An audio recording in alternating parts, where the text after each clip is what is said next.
Prête une très grande attention à ce que je vais te dire maintenant, car il est possible que tu n'entendes jamais quelque chose comme cela de toute ta vie. Il existe un pouvoir caché en toi, étouffé pendant des années, peut-être même des décennies, et il est si puissant qu'il peut réécrire complètement ton histoire. Je ne parle ni de chance, ni de hasard, ni de formules magiques vides. Je parle de quelque chose qui était déjà présent dans les textes anciens, dans les enseignements spirituels les plus profonds, confirmés aujourd'hui par la science moderne, et pourtant ignorés par la majorité des gens. 5 mots, seulement 5. Simples en apparence, mais capables de briser des schémas, de dissoudre des blocages et d'ouvrir des portes que tu croyais fermées à jamais. Si tu comprends réellement ce que ces mots signifient et que tu commences à les utiliser correctement, ta réalité commence à se réorganiser presque immédiatement. Mais avant cela, j'ai besoin que tu fasses une chose. Fais taire le monde pendant quelques minutes et permets à ceci de pénétrer profondément dans ton esprit. Car ce qui est en jeu ici n'est pas seulement de la motivation, c'est ton destin. Dis-moi maintenant avec sincérité, combien de fois as-tu eu l'impression que la vie était contre toi, que peu importe tes efforts, quelque chose d'invisible te ramenait toujours en arrière, comme s'il existait un mur invisible t'empêchant de prospérer, de vivre avec tranquillité, de ressentir une sécurité financière ou une paix émotionnelle. La plupart des gens croient que ce mur se trouve à l'extérieur, le gouvernement, l'économie, la famille, le passé, l'âge, les circonstances. Mais si je te disais que ce mur est peut-être construit par les mots mêmes que tu répètes chaque jour, souvent en silence. Il ne s'agit pas seulement des mots que tu prononces à voix haute, mais de ceux que tu murmures lorsque tu poses la tête sur l'oreiller. Ces phrases qui résonnent dans ton esprit quand personne ne regarde. Je n'en suis pas capable. J'ai toujours de la malchance. L'argent est difficile. L'amour n'est pas pour moi. Ces affirmations semblent inoffensives, mais elles fonctionnent comme des ordres directs envoyés à ton subconscient. De grands penseurs l'avaient compris depuis longtemps. Le psychiatre suisse Carl Jung observait dans son cabinet que beaucoup de souffrances humaines ne venaient pas seulement des traumatismes vécus, mais de la manière dont les personnes se définissaient à cause d'eux. Ce n'était pas seulement ce qui s'était passé. C'était le « je suis » né après ce qui s'était passé.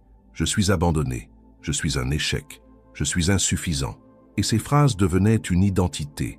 Ton esprit ne discute pas avec toi, il ne débat pas, il exécute. Chaque fois que tu dis « je suis », tu donnes une instruction. Et ce qui est le plus impressionnant, c'est que les neurosciences ont déjà démontré que le cerveau crée des connexions neuronales à partir de ce que tu répètes avec émotion. Il ne fait pas toujours la différence entre une imagination intense et une réalité concrète. Autrement dit, ce que tu affirmes avec conviction commence à façonner ta structure intérieure. Mesures-tu l'ampleur de cela? Si pendant des années tu as répété des déclarations négatives sur toi-même, il n'est pas surprenant que ta vie ait suivi ce scénario, mais c'est ici que le tournant commence.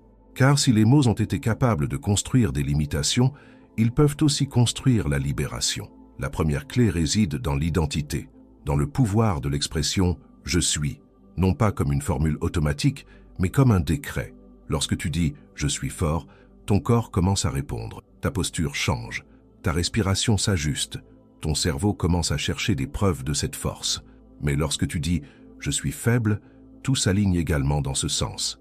Peut-être que depuis l'enfance, tu as été programmé sans t'en rendre compte, par des enseignants, des proches, des expériences difficiles, des phrases répétées qui se sont infiltrées peu à peu. Tu n'es pas fait pour ça. Tu n'as pas ce qu'il faut. Dans notre famille, on ne prospère jamais, et ces idées sont devenues des vérités intérieures. Mais voici une question qui peut changer ta vie. Et si, à partir d'aujourd'hui, tu décidais de te reprogrammer consciemment? Imagine-toi te lever chaque matin et face au miroir, affirmer avec fermeté « Je suis capable, je suis digne, je suis prospère ». Au début, ton esprit résistera peut-être. Cette voix intérieure dira que tu te mens à toi-même. Mais cette résistance n'est que l'ancien schéma qui tente de survivre. La persévérance crée l'identité. L'identité crée le comportement. Le comportement crée les résultats. La deuxième clé est la gratitude. Et c'est peut-être l'un des secrets les plus oubliés.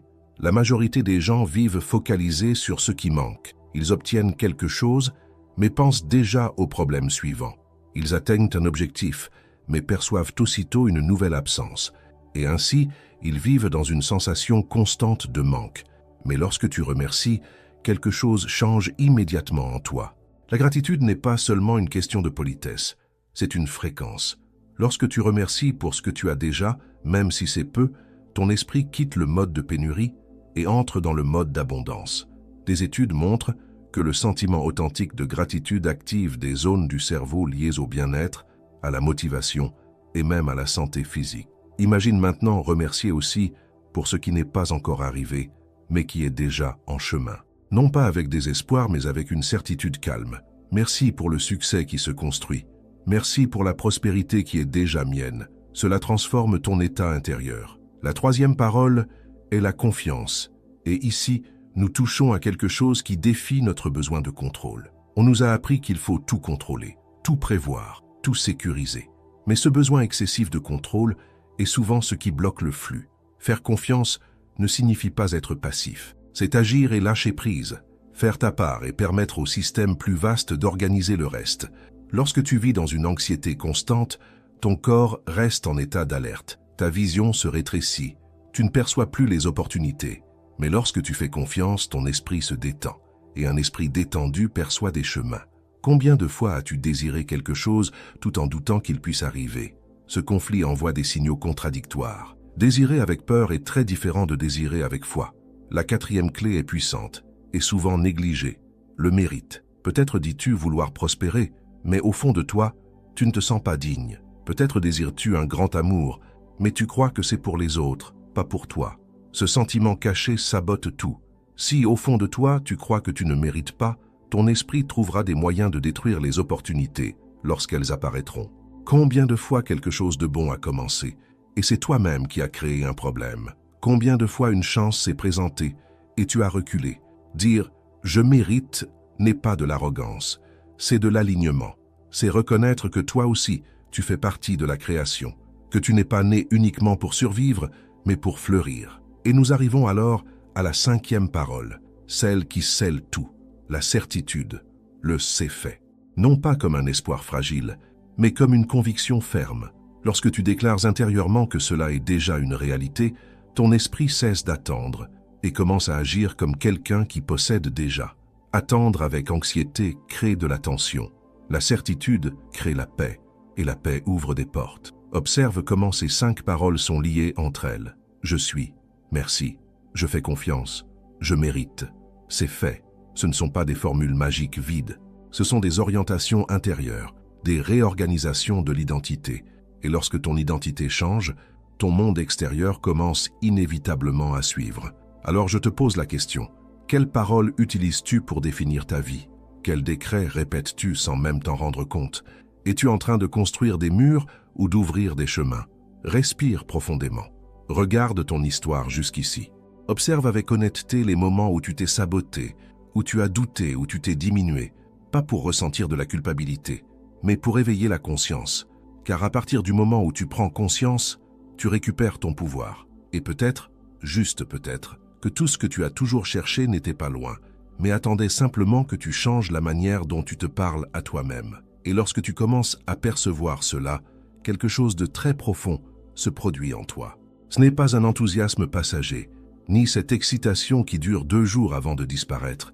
C'est une sensation différente, plus silencieuse, mais infiniment plus puissante. Comme si une clé venait de tourner dans ta conscience.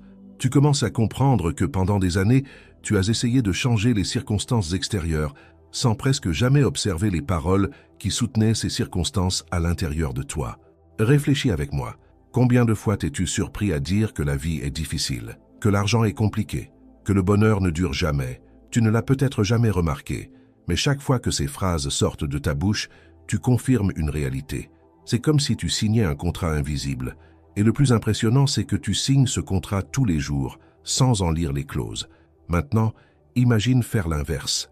Imagine commencer à utiliser ta voix, tes pensées et ton intention comme des outils conscients, non pas comme quelqu'un de désespéré essayant de convaincre l'univers, mais comme quelqu'un qui a enfin compris qu'il est co-auteur de sa propre histoire. Parce que c'est exactement ce que tu es.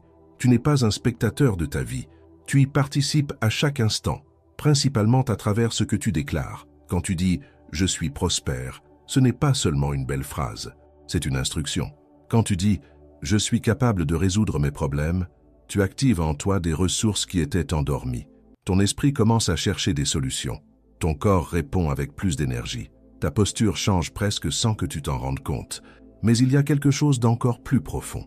Beaucoup de personnes répètent des affirmations, mais continuent à ressentir de la peur, à douter. Et ensuite, elles disent que rien ne fonctionne. Le secret n'est pas seulement dans la répétition. Il est dans la cohérence intérieure, dans l'alignement entre la pensée, l'émotion et l'action. Si tu affirmes que tu fais confiance, mais que tu vis dans une anxiété constante, il y a un conflit. Si tu dis que tu mérites la prospérité, mais que tu te sens coupable lorsque tu gagnes de l'argent, il y a un blocage. C'est pour cela que ces paroles doivent descendre de la bouche vers le cœur. Elles doivent cesser d'être des phrases apprises par cœur pour devenir des convictions. Tu te dis peut-être maintenant, mais c'est difficile de changer des années de programmation. Oui, cela peut être un défi, mais ce n'est pas impossible. Ton cerveau est malléable. Ton esprit apprend. Tes schémas peuvent être reconfigurés. La science appelle cela la neuroplasticité. La spiritualité appelle cela le renouveau. Au fond, nous parlons de la même chose, la transformation. Et cette transformation commence par de petits mouvements cohérents. Il ne s'agit pas de tout changer du jour au lendemain. Il s'agit de choisir consciemment un nouveau récit, d'interrompre une phrase négative avant qu'elle ne se termine, de remplacer un « je n'y arrive pas » par un « je suis en train d'apprendre ». Cela paraît simple, mais c'est révolutionnaire. Faisons une courte pause ici. Si tu ressens que ce contenu t'ouvre l'esprit, si quelque chose en toi te dit « c'est exactement ce que j'avais besoin d'entendre », alors profite de cet instant. Abonne-toi à la chaîne, aime cette vidéo et écris dans les commentaires l'affirmation suivante. Je suis le créateur de ma nouvelle réalité. Lorsque tu écris cela, tu ne fais pas qu'interagir avec la vidéo. Tu déclares à toi-même une nouvelle posture face à la vie, et cela a du pouvoir. Revenons à notre sujet. Il existe un piège très courant qui empêche beaucoup de personnes d'avancer, l'attente anxieuse. La personne affirme, remercie, dit qu'elle fait confiance, mais passe la journée entière à regarder la porte en attendant que quelque chose arrive. Cela crée de la tension, et la tension est un signe de doute. Lorsque tu crois réellement que quelque chose est déjà en chemin, tu te détends, tu agis avec naturel, tu cesses de forcer. C'est comme quelqu'un qui a déjà planté la graine et qui fait confiance au processus de la nature. Creuser la terre tous les jours pour voir si la graine pousse ne fait que perturber la croissance. C'est la différence entre un espoir fragile et une certitude paisible. L'espoir fragile dit « j'espère que ça va marcher ». La certitude paisible dit « c'est en mouvement ». Et cette différence change tout. Mais il reste encore un point délicat à aborder, l'ombre du mérite. Peut-être portes-tu en toi une vieille sensation de ne pas être suffisant. Peut-être as-tu grandi en entendant des critiques. Peut-être as-tu vécu des échecs qui ont fragilisé ton estime de toi. Et sans t'en rendre compte, tu as commencé à croire que tu ne mérites pas les grandes choses. Cette croyance silencieuse est l'une des plus dangereuses, parce que même lorsque des opportunités apparaissent, tu trouves un moyen de les rejeter. Tu te sabotes, tu doutes, tu recules. Combien de fois as-tu été tout près de quelque chose de bon et d'une manière ou d'une autre, tu as tout gâché? Combien de fois as-tu pensé « c'est trop beau pour moi ». Cette phrase en dit long. Lorsque tu dis « je mérite », quelque chose commence à se réorganiser en toi. Au début, cela peut te sembler étrange, presque excessif. Mais peu à peu, cette affirmation commence à dissoudre d'anciennes couches de culpabilité et d'auto-sabotage. Tu commences à accepter les compliments sans malaise, à recevoir des opportunités sans peur, à te positionner avec plus de fermeté. Et nous arrivons alors à l'étape finale de cette transformation intérieure, le moment où tu déclares que c'est fait, pas par arrogance, pas comme une imposition, mais comme un alignement. Tu reconnais qui tu es, tu remercies pour ce que tu as déjà, tu fais confiance au processus, tu acceptes que tu mérites, et alors tu scelles par la certitude. À cet instant, ton énergie change complètement.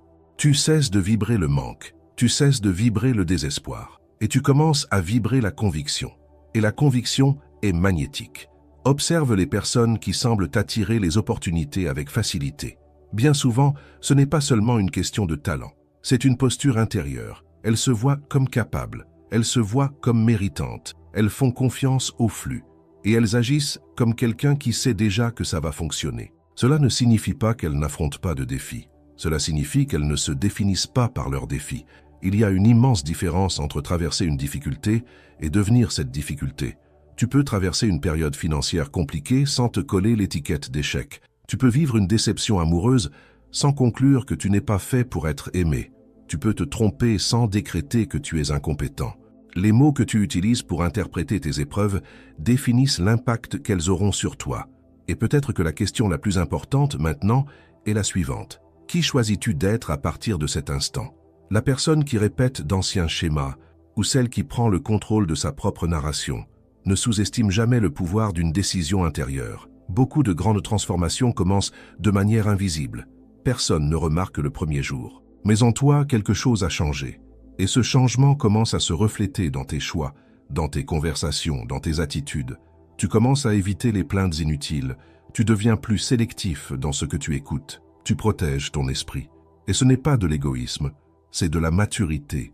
Car au fond, la vie répond à l'identité que tu soutiens avec constance. Je veux maintenant que tu t'arrêtes quelques secondes et que tu te poses cette question avec honnêteté. Si je continue à me parler comme je l'ai toujours fait, où serai-je dans 5 ans? Et si je change aujourd'hui, qu'est-ce qui peut devenir possible? La réponse à cette question peut être le point de bascule de ton histoire. Lorsque tu commences à soutenir cette nouvelle identité intérieurement, même si tu ne vois pas encore de changements immédiats à l'extérieur, quelque chose est déjà en train de se réorganiser en coulisses dans ta vie. C'est comme ajuster la trajectoire d'un navire en pleine mer. Au début, celui qui regarde de l'extérieur ne remarque aucune différence. La mer est la même, le vent souffle toujours, l'horizon semble lointain, mais la direction a changé. Et quand la direction change, la destination change inévitablement aussi. Beaucoup de personnes abandonnent exactement à ce moment-là. Elles commencent avec enthousiasme, répètent de nouvelles paroles, essaient de nouveaux schémas de pensée, mais comme elles ne voient pas de résultats immédiats, elles concluent que rien ne se passe. Pourtant, une transformation réelle n'est pas un spectacle, c'est un processus, silencieux, construit dans la répétition quotidienne, dans la discipline émotionnelle, dans le choix conscient de ne pas retourner aux anciens schémas. Il existe une énorme différence entre parler machinalement et déclarer avec conscience. Lorsque tu dis « je suis capable », mais qu'au fond tu ressens encore de la peur, cela ne signifie pas que la phrase ne fonctionne pas. Cela signifie que tu es en transition. Et toute transition génère de l'inconfort. C'est comme renforcer un muscle resté inutilisé pendant des années. Au début, ça fait mal. Mais cette douleur est un signe de croissance, pas d'échec. Peut-être que pendant longtemps, tu t'es défini à travers les circonstances. Si l'argent manquait, tu disais que tu étais pauvre. Si une relation se terminait, tu disais que tu étais rejeté. Si un projet échouait, tu disais que tu étais incompétent. Vois-tu comment tu as transformé des événements en identité? Un événement est quelque chose qui passe. Une identité est quelque chose que tu soutiens. Quand tu apprends à séparer ces deux choses, ta vie prend une toute autre perspective. Tu peux dire « Je traverse une période difficile », sans conclure « Ma vie est un désastre ». Tu peux reconnaître une erreur sans déclarer « Je suis une erreur ». Ce changement de langage est bien plus profond qu'il n'y paraît. Car ton esprit fonctionne à partir des définitions que tu lui donnes. Si tu te définis comme quelqu'un de malchanceux, ton cerveau filtre la réalité pour confirmer cette malchance. Si tu te définis comme quelqu'un de résilient, il commence à repérer des opportunités de dépassement. C'est pour cela que ces 5 paroles ne sont pas de simples concepts inspirants. Ce sont des structures intérieures. Elles réorganisent la façon dont tu te vois, dont tu interprètes le monde et dont tu réagis aux défis. Quand tu affirmes « je suis », tu assumes une identité. Quand tu dis « merci », tu changes ta fréquence. Quand tu déclares « je fais confiance », tu libères le contrôle excessif. Quand tu affirmes « je mérite », tu dissous l'autosabotage. Et quand tu scelles par « c'est fait », tu élimines le doute. Maintenant, pense à ton histoire. Combien de rêves as-tu reportés par peur? Combien d'opportunités as-tu laissé passer parce que tu ne te sentais pas prêt? Combien de fois as-tu cru qu'il était trop tard? L'âge ne bloque pas la prospérité. Le passé n'empêche pas la croissance. Ce qui bloque, c'est la narration intérieure que tu choisis de répéter. Il existe des personnes qui lancent un projet après 50 ans, qui trouvent l'amour après 60, qui découvrent leur mission quand beaucoup ont déjà abandonné. Qu'ont-elles en commun? Un changement d'identité. Elles cessent de dire « c'est trop tard pour moi » et commencent à affirmer « mon moment, c'est maintenant ». Elles arrêtent de répéter « ce n'est pas pour moi » et assument « moi aussi, je peux ». Il ne s'agit pas d'illusion, il s'agit de posture mentale. Il y a enfin un point essentiel concernant la confiance qu'il faut rendre très clair. Faire confiance ne signifie pas rester les bras croisés. Cela ne veut pas dire attendre que tout tombe du ciel. Faire confiance, c'est agir sans anxiété. C'est faire ce qui est à ta portée avec sérénité, en sachant que le résultat ne dépend pas uniquement de ton effort, mais aussi d'un système plus vaste qui organise les rencontres, les opportunités et les circonstances. Lorsque tu vis dans un état constant de peur, ton corps libère des hormones de stress. Ta vision se rétrécit. Tu commences à percevoir des menaces partout. Cela réduit ta capacité à voir des chemins possibles. Mais lorsque tu fais confiance, ton système nerveux se détend. Ton esprit élargit son champ de vision. Tu perçois des possibilités qui, auparavant, passaient inaperçues. Peut-être que depuis des années, tu essaies de résoudre un problème précis, financier, émotionnel, professionnel. Tu essaies par la force, par l'insistance, par la tension. Et plus tu forces, plus tout semble se bloquer. As-tu déjà envisagé que ce qui manque n'est peut-être pas l'effort, mais l'alignement? L'alignement entre ce que tu dis, ce que tu ressens et ce que tu fais. Si tu dis vouloir la prospérité, mais que tu critiques ceux qui ont de l'argent, il y a un conflit. Si tu affirmes désirer l'amour, mais que tu te méfies de tout le monde, il y a un blocage. Si tu déclares que tu fais confiance, mais que tu vis dans le désespoir, il y a une incohérence. L'univers, la vie, le système divin, appelle-le comme tu veux, répond à la cohérence intérieure. Et il y a quelque chose d'encore plus subtil, la peur d'être heureux. Oui, beaucoup de personnes portent une peur inconsciente selon laquelle, si tout va bien, quelque chose de mauvais va forcément arriver. Comme si l'esprit était habitué au chaos et se méfiait de la paix. Cela aussi doit être guéri. Lorsque tu affirmes que tu mérites de bonnes choses, tu brises souvent un cycle générationnel. Peut-être que tes parents ont vécu dans la pénurie. Peut-être ont-ils appris que souffrir était une preuve de valeur. Mais tu n'es pas obligé de répéter cette histoire. Prospérer, ce n'est pas trahir ses origines. C'est honorer sa propre existence. Tu as été créé pour t'étendre, pas pour te rétrécir, pour fleurir, pas seulement pour survivre. Et lorsque tu assumes cela, ta posture change, tes épaules se redressent, ton regard devient plus assuré, ta voix gagne en clarté. Et peu à peu, les autres commencent à réagir différemment face à toi. Des opportunités surgissent de lieux inattendus, des conversations se transforment, des portes qui semblaient fermées commencent à s'entr'ouvrir, non pas parce qu'il y a eu une magie instantanée, mais parce qu'il y a eu un changement intérieur cohérent. Le dernier mot, celui qui scelle tout, est peut-être le plus exigeant, la certitude. Non pas une arrogance rigide, mais la conviction paisible de celui qui sait. Lorsque tu dis intérieurement « c'est déjà une réalité », tu quittes la posture de celui qui attend et tu entres dans celle de celui qui vit. Cela transforme ton énergie. Tu cesses d'agir comme quelqu'un en manque d'opportunités et tu commences à agir comme quelqu'un qui y est préparé. Et cela change complètement ta vibration. Les personnes confiantes attirent la confiance. Les personnes sûres d'elles attirent le respect. Les personnes qui se perçoivent comme prospères commencent à voir les opportunités financières avec plus de clarté. Regarde maintenant en arrière, toutes les années que tu as déjà vécues. Observe combien de fois tu as été trop dur avec toi-même. Combien de fois tu t'es critiqué excessivement? Combien de fois tu as décrété des limites à ta propre capacité? Et imagine ce qui aurait été différent si, à l'époque, tu avais choisi d'autres mots. Mais il ne s'agit pas de regret. Il s'agit de conscience. Car le passé ne peut pas être réécrit. Mais le sens que tu lui donnes peut être transformé maintenant. Tu peux décider que tes chutes étaient des apprentissages, que tes pertes étaient des préparations, que tes difficultés étaient un entraînement pour une version plus forte de toi-même. Et à partir de ce moment, chaque mot qui sort de ta bouche peut devenir un outil de construction. La question n'est pas de savoir si cela fonctionne. La question est, es-tu prêt à soutenir cette nouvelle identité jusqu'à ce qu'elle devienne naturelle? Car au moment où tu assumes réellement qui tu choisis d'être, quelque chose de profond commence à se mettre en mouvement. Et ce qui semblait lointain commence, peu à peu, à se rapprocher de toi. Et à mesure que tout cela prend sens en toi, une perception simple mais profondément transformatrice devient claire. Il n'a jamais été question uniquement de ce qui t'est arrivé, mais de ce que tu as décidé de déclarer après que cela soit arrivé. La vie a peut-être été dure à certains moments.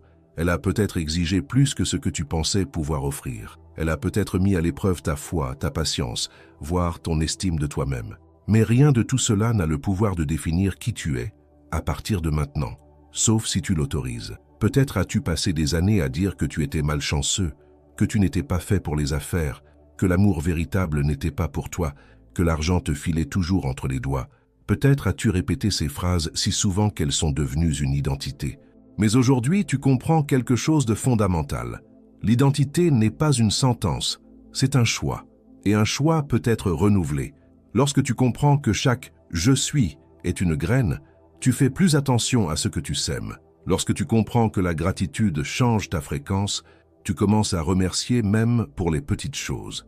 Lorsque tu comprends que la confiance apaise ton esprit et ouvre l'espace à des solutions inattendues, tu respires plus profondément et tu relâches le contrôle excessif. Lorsque tu assumes que tu mérites de bonnes choses, tu cesses de saboter les opportunités. Et lorsque tu déclares avec conviction que c'est fait, tu quittes l'attente anxieuse pour entrer dans la certitude paisible. Rien de tout cela n'exige la perfection. Cela exige de la conscience et de la pratique. Cela exige que tu t'observes, que tu interrompes les pensées destructrices avant qu'elles ne deviennent des décrets, que tu choisisses encore et encore une nouvelle narration, même lorsque l'ancienne tente de revenir. Il y aura des jours difficiles, bien sûr. Il y aura des moments où le doute tentera de parler plus fort.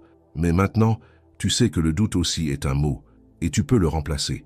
Tu peux répondre avec fermeté « Je suis capable, je fais confiance, je mérite, c'est fait ». Le grand tournant ne se produit pas lorsque le monde change en premier. Il se produit lorsque tu changes à l'intérieur et que le monde est obligé de s'ajuster à cette nouvelle version de toi. Car la réalité extérieure trouve toujours un moyen de refléter l'identité que tu soutiens avec constance. Alors, à partir d'aujourd'hui, choisis de te parler comme quelqu'un qui respecte sa propre histoire. Choisis de te traiter comme quelqu'un qui a de la valeur. Choisis de croire qu'il reste encore des chapitres extraordinaires à écrire. Tu n'es pas arrivé jusqu'ici par hasard. Tu as survécu, tu as appris, tu as grandi. Et tant qu'il y a du souffle dans tes poumons, il y a encore du sens sur ton chemin.